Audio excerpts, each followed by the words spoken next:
The material body of the iron race cannot withstand ΙΧΩΡ. Therefore, each human with their birth does not receive the full part of their soul. The greater part of it dwells in the ethereal field as active observer and expert. The body has lost the structure that held it, the ether. Therefore, it decays from the rust of mind and time.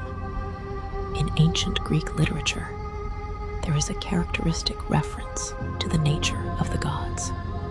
In the Iliad, Homer writes, "The immortal blood of the goddess flowed, the ΙΧΩΡ, which circulates precisely within the blessed gods."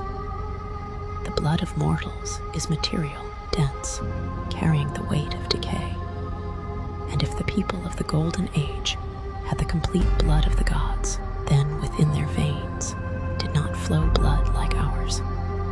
Although the concept of ΙΧΩΡ has been examined as metaphor or myth, it remains an open field of research. To this day, satisfactory answers have not been given regarding its true essence, often treated simply as a mythical element.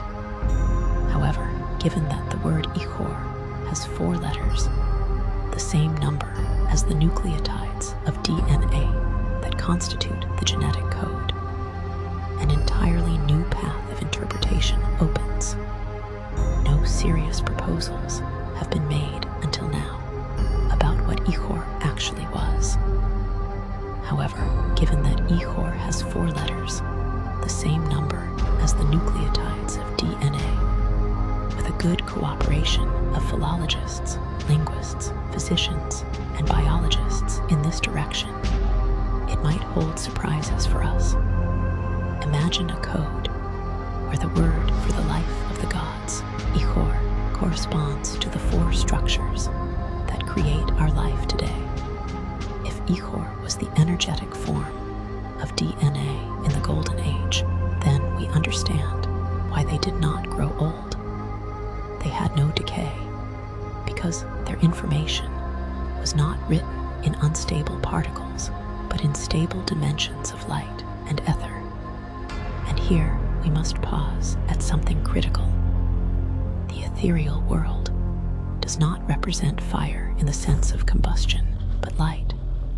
It is a stable world, the immediate reflection of the mental world of the gods, where the initial idea acquires its design in a state of absolute harmony.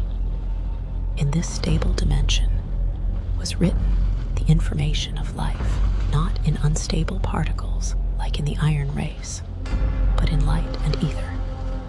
This connection shows that the myths were not mistaken. They treated reality with the vocabulary of the consciousness of their time. We have the vocabulary of microscopic biology. When we combine the two, the picture that forms is staggering. The science of DNA is the translation of the ancient knowledge of ΙΧΩΡ.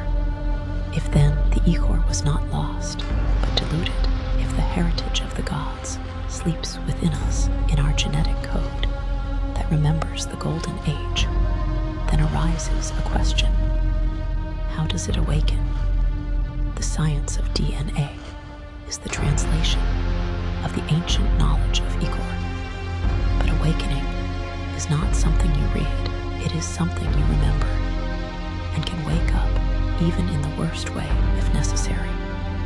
If the ΙΧΩΡ was the energetic form of DNA, then the fall from the Golden Age to the Iron Race was not simply a moral decline. It was the mutation of the very structure of life itself, from light to matter, from ether to blood. But why? This is a question that I leave for you all. Within the Iron Race hides a hero, an unborn god. This is not accidental. It is the promise of the gods, waiting to awaken. This knowledge was encrypted in symbols that survived millennia. One of them, perhaps the most important, is the Caduceus and what we examine in this series. The Caduceus, in turn, did not remain only in the Greek tradition. It travels and existed from always in all traditions of every civilization.